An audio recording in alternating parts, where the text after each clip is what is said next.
Batalion 743 atau PSY lebih dikenal oleh masyarakat Kupang dengan sebutan Batalion 743 Benteng. Dan anggota yang tinggal di batalion ini lebih familiar dipanggil Tentara Benteng.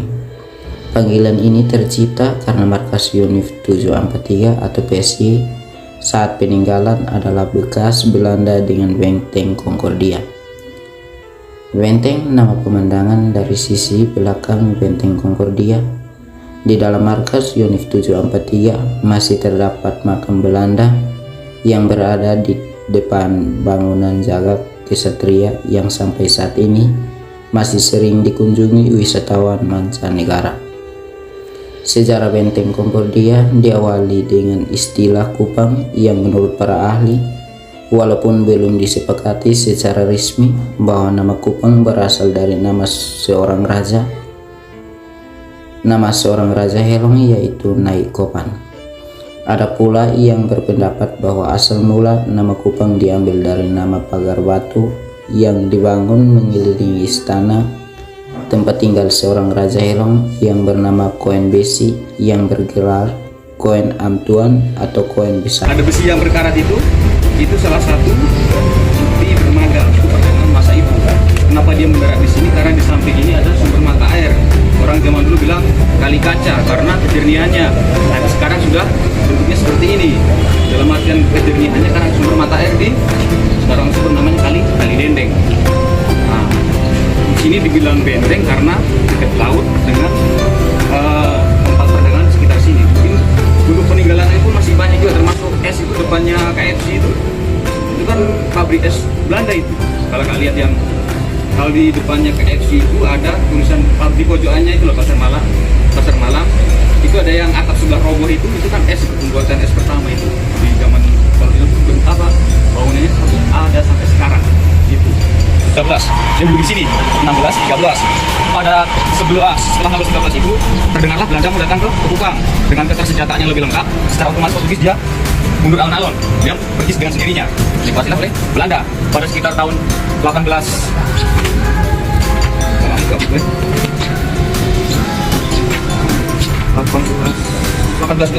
Pada tahun 1811 Inggris menyerang benteng ini, tapi diduduki oleh Belanda.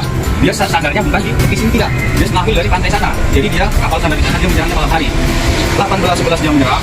Pada tahun 1 tahun kemudian Belanda kembali bangkit hingga pada tahun 1815 Inggris ini kalah dan mundur. Setelah 1815 lanjutlah pertunjukan Belanda di benteng ini, termasuk masuk dengan sekitar sini. 1815 sampai masa perjuangan.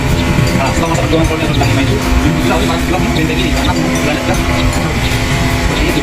Lalu bangunan peninggalan sekitar ada makamnya Belanda, makam Portugis. Kalau mungkin kakak dari makam Portugis, kalau bisa bahasa Portugis, dong. Berbagai masih banyak peninggalan sudah itu. Jangan kakak lihat yang keramik, kakak lihat yang bangunan kayak bangunan besar itu peninggalan masuk kolonial. Dong, ada es yang saya cerita ini pada malam, habis itu bangunan di situ dan di situ ada zaman Belanda kolonial, bukan tinggalannya sekarang. Masuk ke dalam sini mungkin ada dua, kalau kakak nanti ada di sini.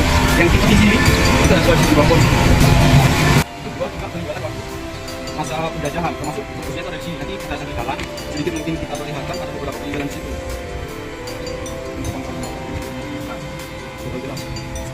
Ini dua di bawah ini. Ini waktu tahun berapa? 70-an. 70-an itu seperti ini. Karena mungkin tahun 1613 belum ada foto, jadi belum ada barang bukti. Tahun ini saja seperti ini, apalagi tahun yang lalu. Bukan. Mungkin seperti ini. Karena kan pindah. Katanya kita berjalan. Nanti kemudian ini bangunan. Ini bangunan. Orang bilang,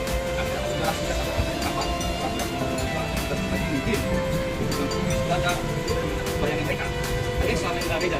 Selama ini kita tahu itu paling bawah. Nah, ini langsung kita. Kalau mungkin untuk beribadah kami, mungkin kita langsung kita orang bawah itu kita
Pada saat perang kemerdekaan melawan penjajah Belanda, Benteng Concordia berhasil direbut dan dijadikan sebagai markas Laskar Berjuang selanjutnya, diambil alih oleh pemerintah Indonesia. Kondisi Kupang saat itu sangat syarat dengan daratan yang berbatu karang sehingga tidak dapat ditanami dengan tanaman pangan untuk memenuhi kebutuhan hidup masyarakat di daerah ini. Untuk kebutuhan hidup sehari-hari, mereka harus mendatangkan dari tempat yang jauh seperti dari Babau. Kupang dijadikan sebagai ibu kota dengan pertimbangan mereka sudah mempunyai Benteng Concordia, kemudian adanya air bersih yang melimpah yang berasal dari mata air yang berada di dekat sungai.